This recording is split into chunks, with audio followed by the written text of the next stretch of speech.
Thank you for standing by. Good day, everyone, and welcome to the Amazon.com Q4 2021 financial results teleconference. At this time, all participants are in a listen-only mode. After the presentation, we will conduct a question-and-answer session. Today's call is being recorded. For opening remarks, I will be turning the call over to the Director of Investor Relations, Dave Files. Please go ahead. Hello, and welcome to our Q4 2021 financial results conference call. Joining us today to answer your questions is Brian Olsavsky, our CFO.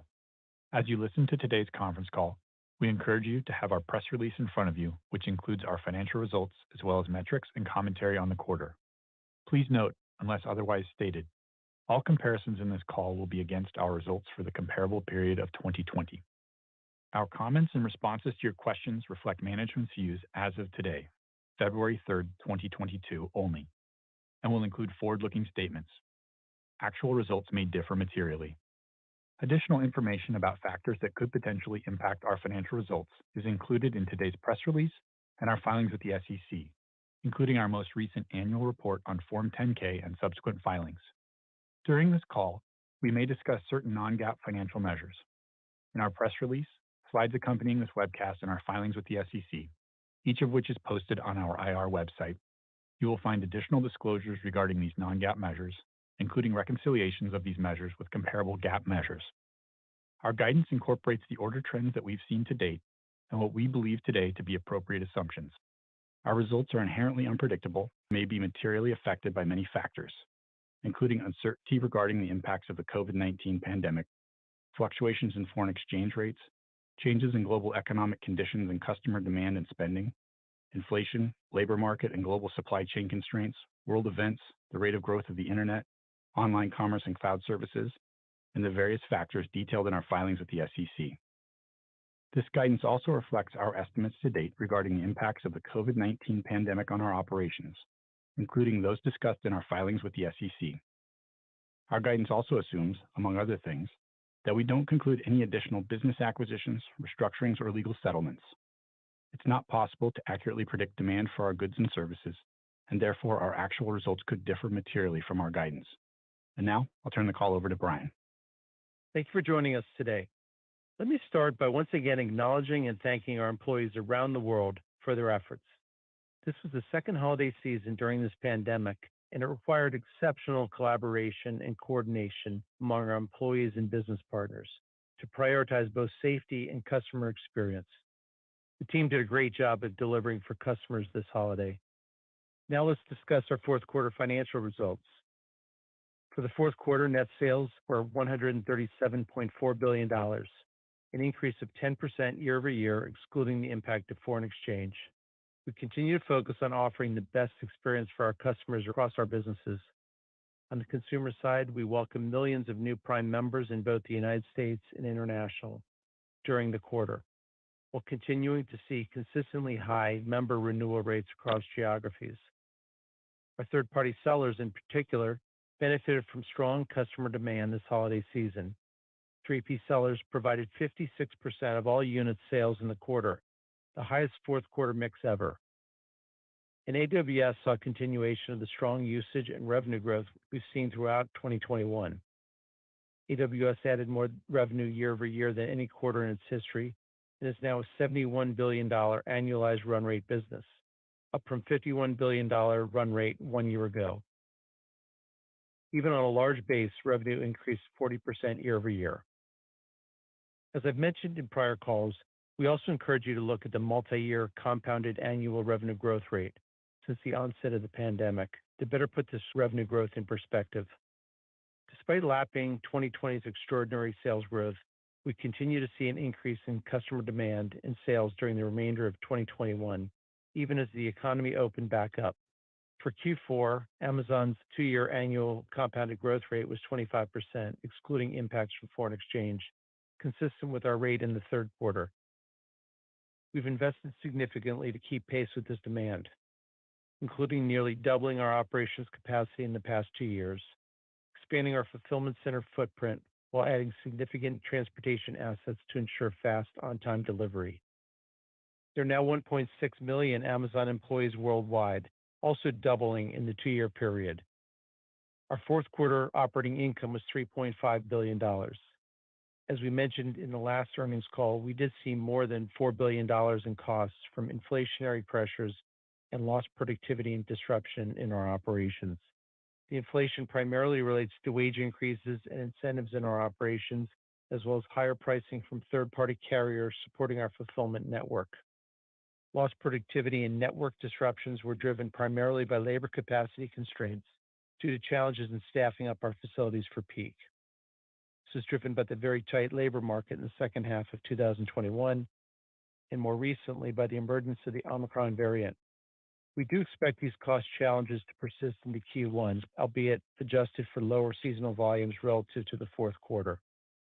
Our results also include approximately $1 billion year-over-year negative impact from lower fixed cost leverage in our fulfillment network. Recall that we saw very high unit volumes for most of 2020 and the first half of 2021, and our fulfillment network was running at close to 100% capacity during this time.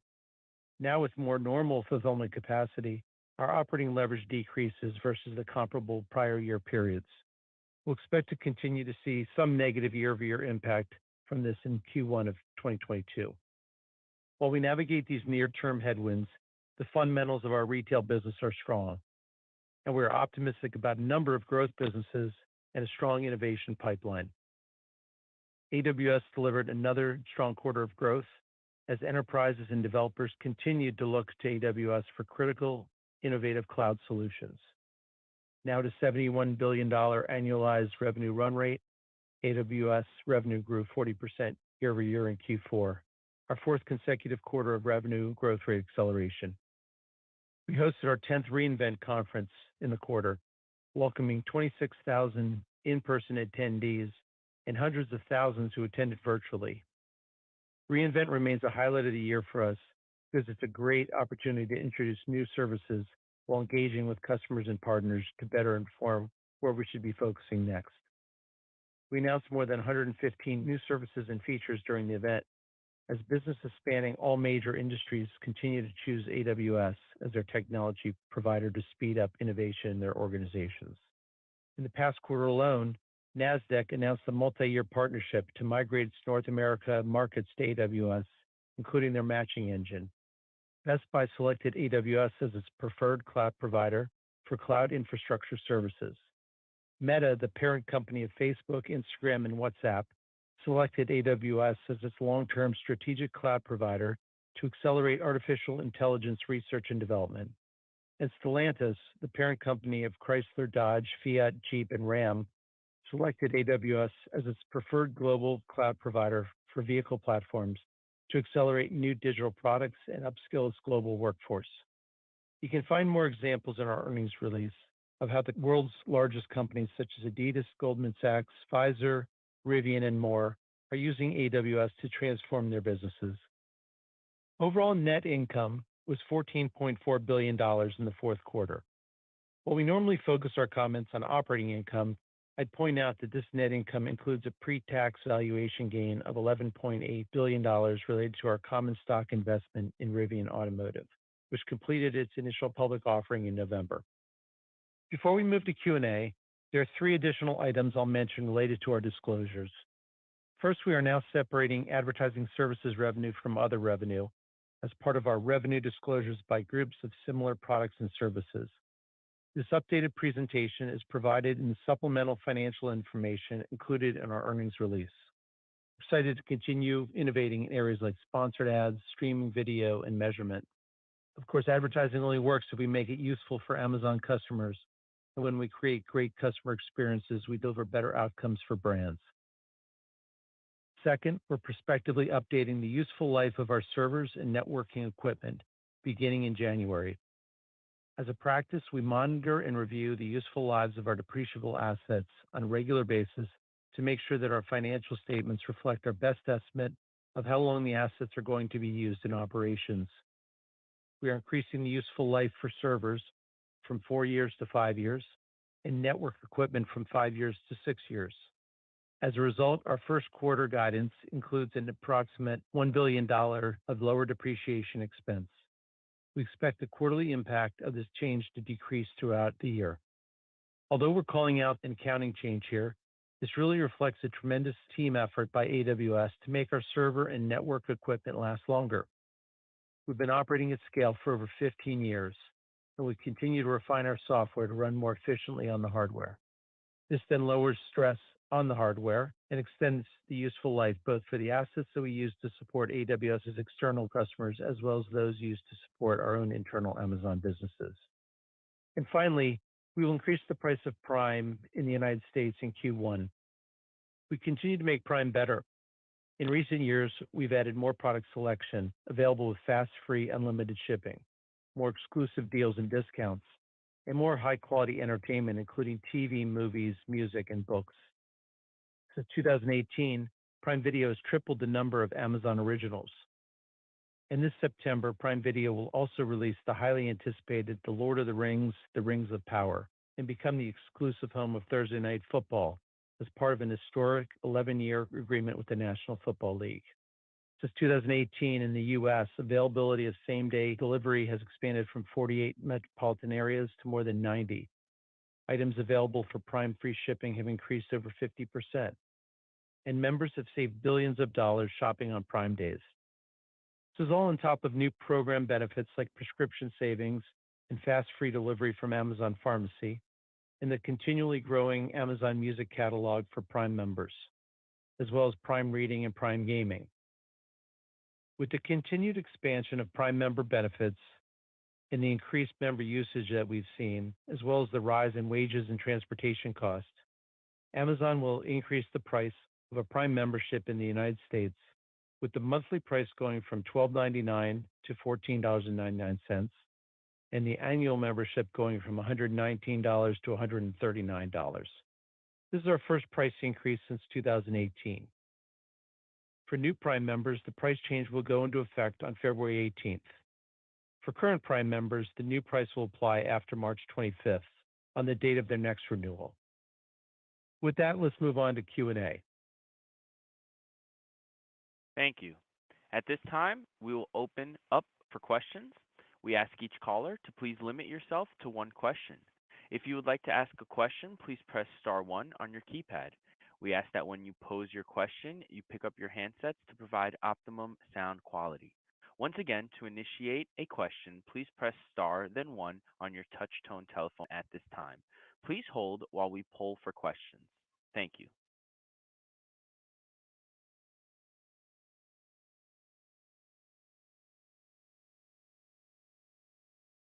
Our first question is coming from Eric Sheridan with Goldman Sachs. Please proceed with your question. Thanks so much for taking the question. I want to come back to the comments in the release by Andy on same-day delivery. Can you talk a little bit about how many of those investments might be behind you versus ahead of you with respect to same-day delivery, and how that sets the company up with respect to either consumption behavior by consumers versus the competitive dynamic you're seeing against elements of like omni-channel and last-mile delivery competitors? Thanks so much. Hi, Eric. Sure thing.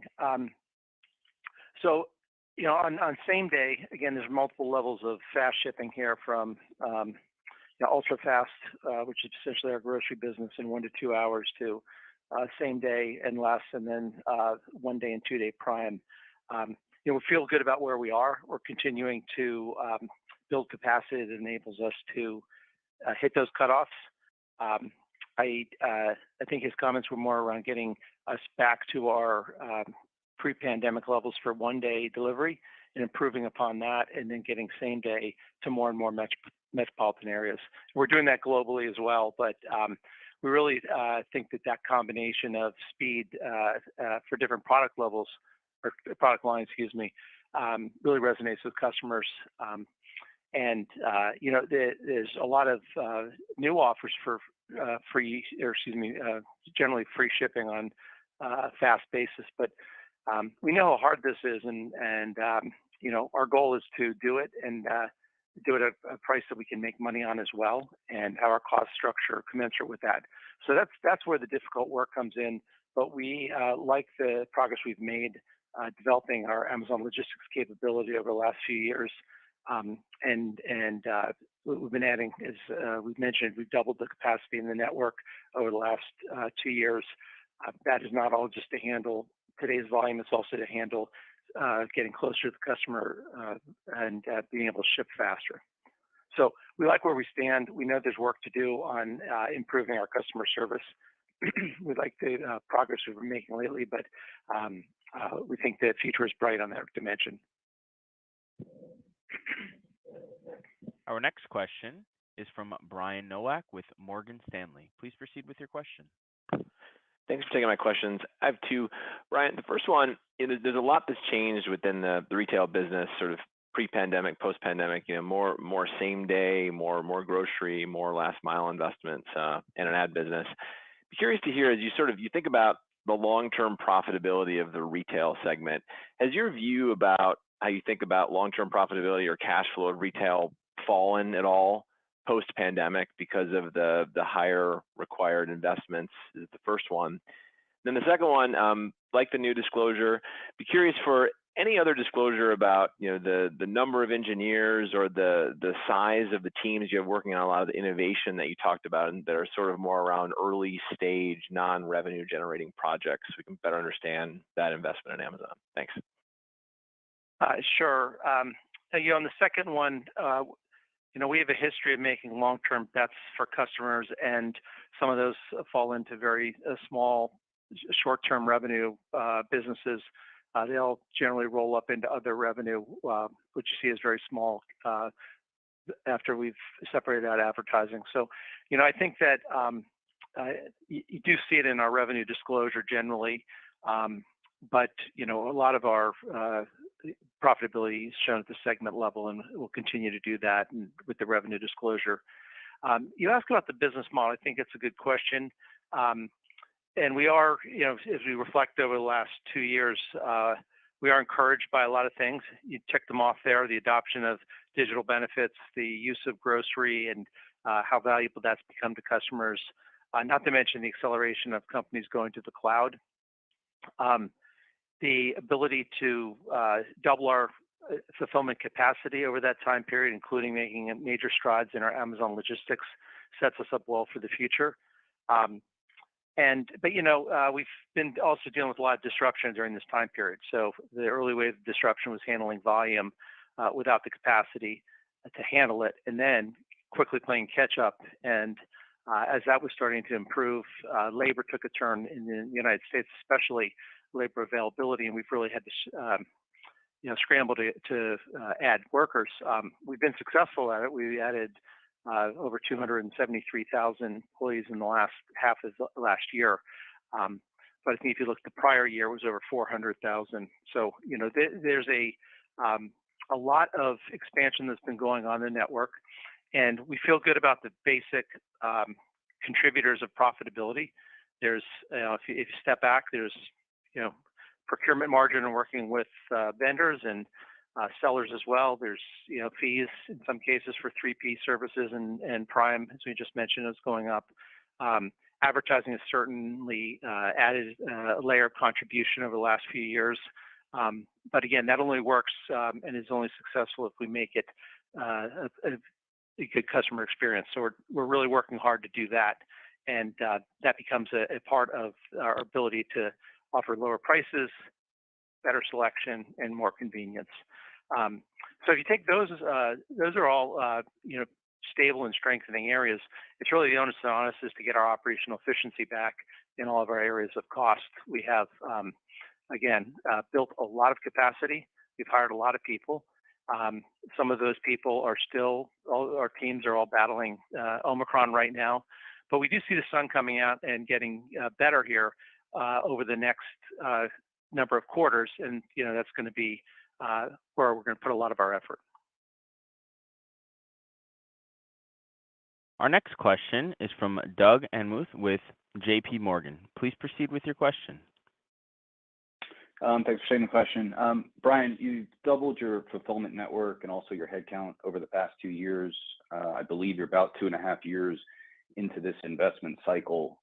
Where is Amazon in terms of emerging from this investment cycle? Can you see a slowdown in that big investment spending this year?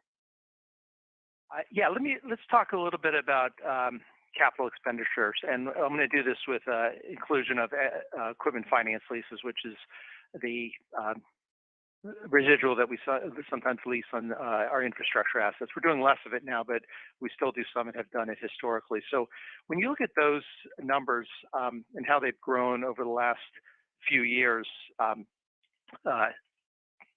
give you the proportions, which I'm not sure we've initially shown before, is about 40%, just under 40% of that CapEx is going into infrastructure, most of it feeding AWS, but also certainly Amazon is a large customer of that as well as we build infrastructure for ourselves directly or through AWS. About just under 30% is fulfillment capacity, building warehouses, warehouse only, not transportation. And then just under 25% is transportation capacity in building out our AMZN network, principally globally. The remaining 5% or so is small things like offices and stores and other capital areas. But those are the three main areas. If I look to the future, we're still working through some of our plans for 2022, but it's coming into focus a bit. You know, we see the CapEx for infrastructure going up. We still have a very fast-growing business that's growing globally, and we're adding regions and capacity to handle, you know, usage that still exceeds revenue growth in that business. So we feel good about making those investments. On the fulfillment center side, that's about 30% of the spend in the last 2 years. We see that moderating, and that will probably now match growth of our, you know, our underlying businesses. I think there's always things that can tick up that growth rate, things like expansion of our FBA business, expansion of Cube that maybe not be different than the square footage. So, yeah, we want to have capacity to have a healthy retail and FBA business because that fuels Prime and one-day delivery and two-day delivery and same-day delivery. So that's very important. But we see the FC piece likely moderating this year. And then the third piece is transportation. We still see additional levels of investment in that in 2022. So if you wrap that up, you know, we expect CapEx, including equipment finance leases, to increase year over year. I can't give you the exact percentage, but you know, hopefully it gives you a little more dynamic on how we approach it. Our next question is from Mark Mahaney with Evercore ISI. Please proceed with your question. Okay, thanks. You know, you'd lay out all of these costs that you were expecting to see in the December quarter. Just talk through whether there were any real surprises to you. So it looks like you had a little bit greater leverage than you may have thought, and then use that to help us think about what the I think you said the sun's coming out.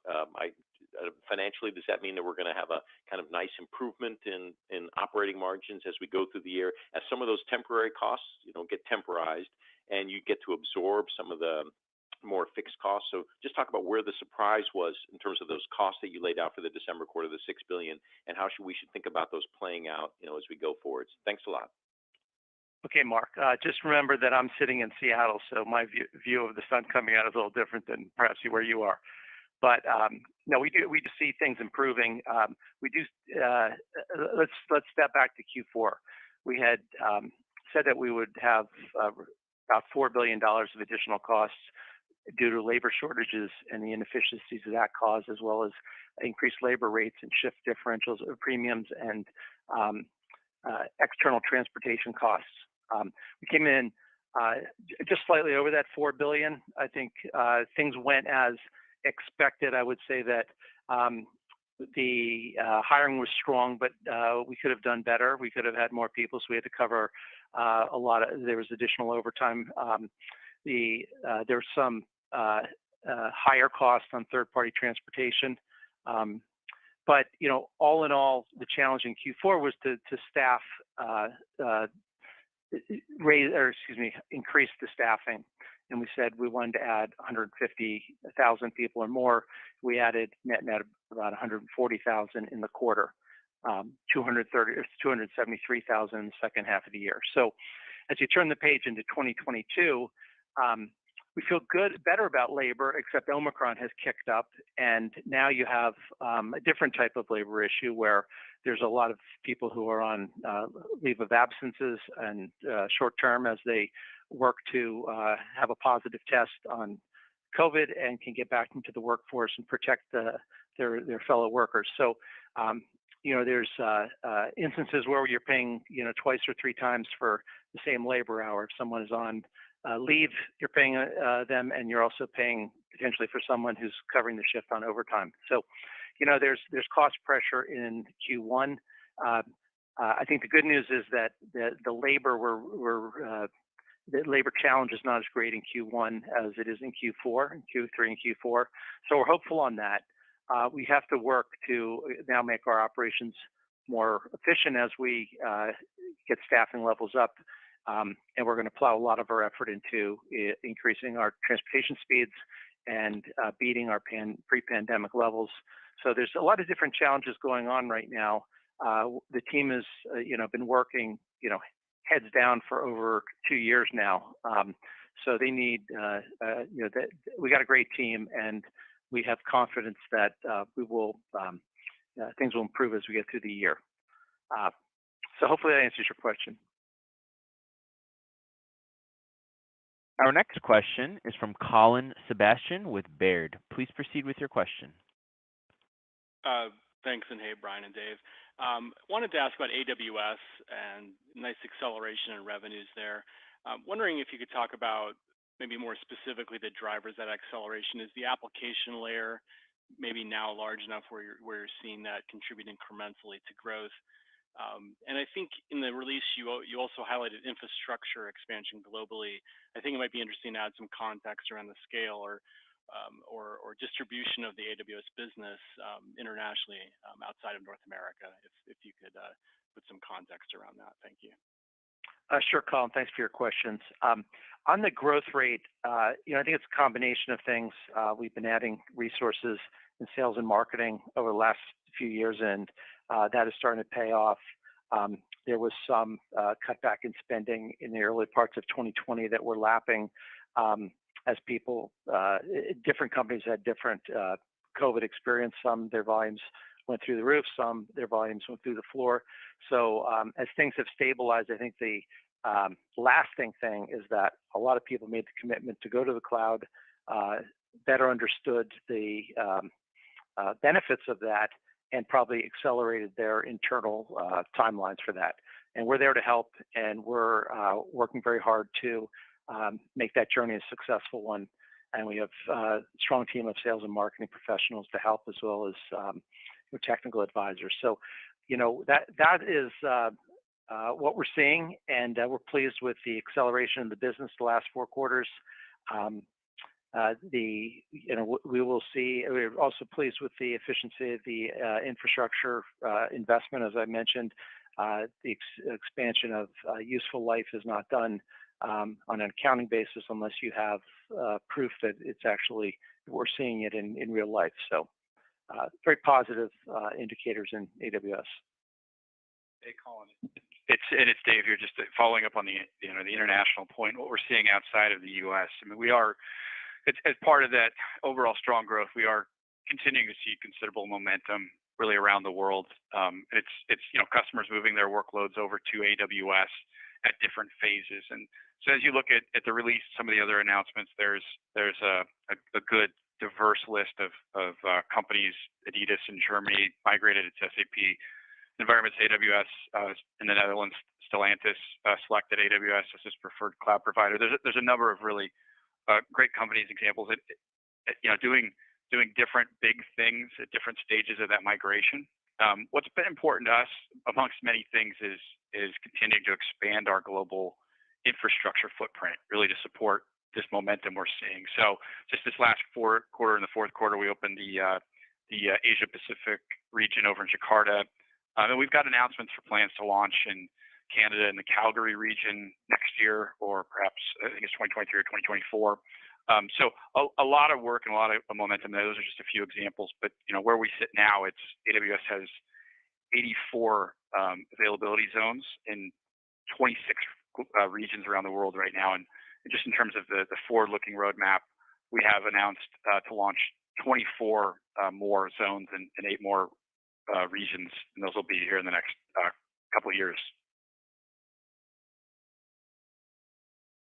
Our next question is from Jason Helfstein with Oppenheimer. Please proceed with your question. Thanks. So I just want to dig a little bit into third-party seller services. The growth slowed there even on a 2-year stack. So maybe if you could talk about some of the factors that you think could be weighing on that. And then just on AWS, you kind of laid out some color there. Is there any bottlenecks to growth that you're still seeing? I mean, you talked about why this was a very good quarter and having to do with some of the comps, but any bottlenecks to growth, either supply chain or employee related? Thank you. Sorry, Jason, is your second question on AWS? Yeah, on AWS. Okay. Yeah, let me start with that. Yeah, sorry, let me start with that. No, we don't see bottlenecks on the capacity side or, probably the limiter in that business is our ability to work with customers to accelerate their timelines. So we're investing and working hard to do that. But operationally, we continue to add capacity, as I mentioned on the capital discussion, and we expect that to increase year over year in 2022. On 3P, I think what you're seeing is a decreasing growth rate, much like the rest of the business. As I mentioned earlier, we're dealing with the very high growth period from Q3 of 2020 through Q1 of 2021. But on a 2-year basis, you're still seeing 31% compounded annual growth in the 3P seller services revenue. Granted, that was it was 34% last quarter, but it's maintaining. I think the bigger point is that sellers were definitely big winners in Q4. The percentage of units up to 56% was a record for 3P. We continue to invest a lot to make sellers help sellers be successful on our site. They're a big consumer of advertising as well because they use it to build their brands and enable customers to see their selection and make purchases. So we're very happy with the third-party seller services business, and again, looking for ways to help sellers be successful. Our next question is from Justin Post with Bank of America. Please proceed with your question. Great. Maybe you'll talk about advertising services. Maybe tell us why you decided to break it out if you haven't already, and then how much Prime Day might have been a factor in the deceleration. But bigger picture, how much room does that line have to grow bigger than GMV growth? How do we think about where you are on penetration on that? Thank you. Yeah, let me start with why we broke it out. We've looked at the proportion of other revenue that is advertising services, and we got to a point where I had been pretty much mentioning every quarter that for the majority of that line item was advertising revenue, and we feel to a certain size that we should break it out and then split the other off of that. So that was really the impetus for the change, and we look at those things every year, and end of year was a good time to do it as we start 2022. So hopefully that's helpful for you to understand the growth rate without having to impute it from the other revenue. The growth rate in the quarter, 33%, was down from 66% in Q4 of last year. Q4 last year obviously had Prime Day in it for the first time, and Prime Day carries a lot. I can't scale it for you, but there's a lot of advertising tied to Prime Day, obviously. So when that moves quarters, it generally has an impact on the run rates. We saw that a bit in Q2 of this year when we did have Prime Day, and it was lapping Q2 2021 was lapping the 2020 period that didn't have a Prime Day in it. So that'll move around a bit, but I think the bigger story here is the success we're having with sellers and vendors and making that a useful product for customers. Justin, just to add to that, I mean, it's the priorities with advertising are, at a high level, it's improved the tool usability. We think there's great feedback loops with customers, as Brian mentioned, to keep building and making that better.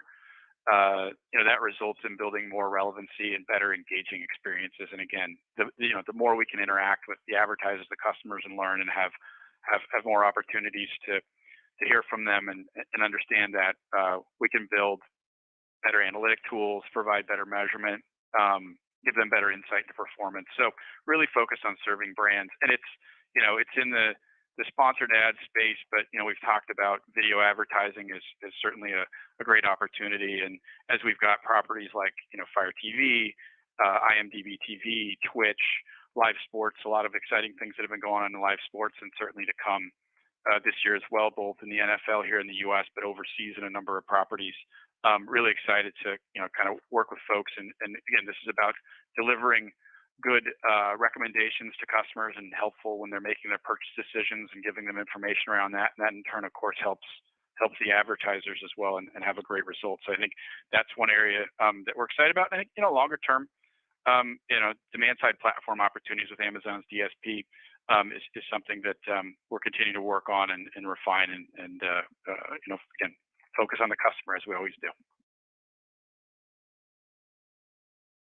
Our next question is from John Blackledge with Cowen. Please proceed with your question.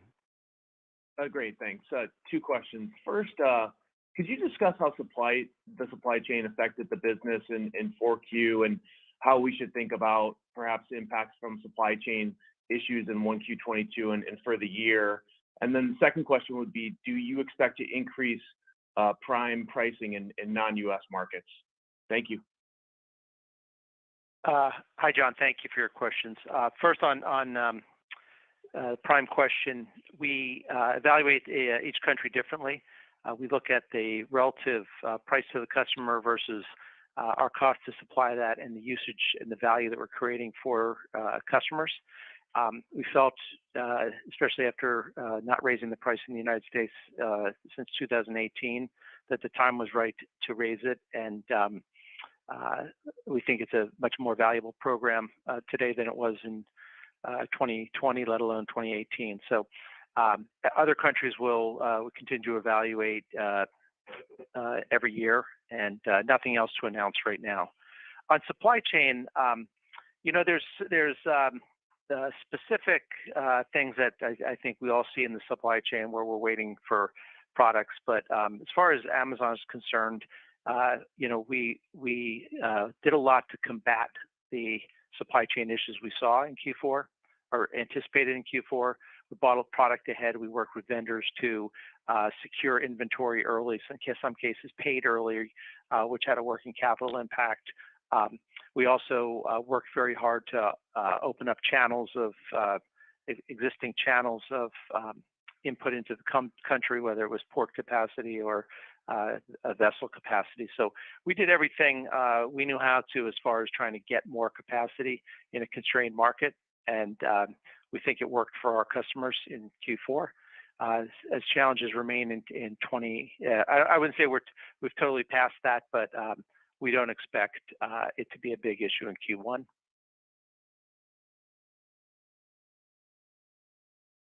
Our final question is from Dan Salmon with BMO Capital Markets. Please proceed with your question.